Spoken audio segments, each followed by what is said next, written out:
মুর্শিদাবাদ জেলার দৌলতাবাদ থানার Ghoshpara petrol pump সংলগ্ন এলাকায় মোটর বাইকের সঙ্গে বাসের সংঘর্ষ।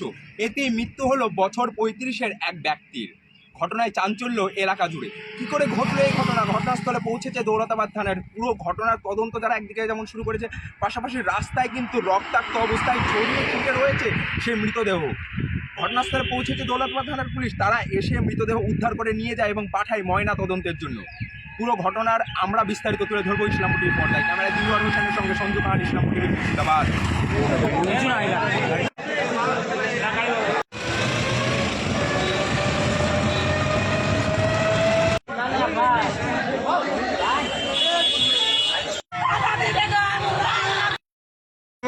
আমরা সেরকম দেখে নিকো, আমরা গ্যারেজ এসেছিলাম, গ্যারেজ থেকে আওয়াজটা শুনে সেই গেলাম।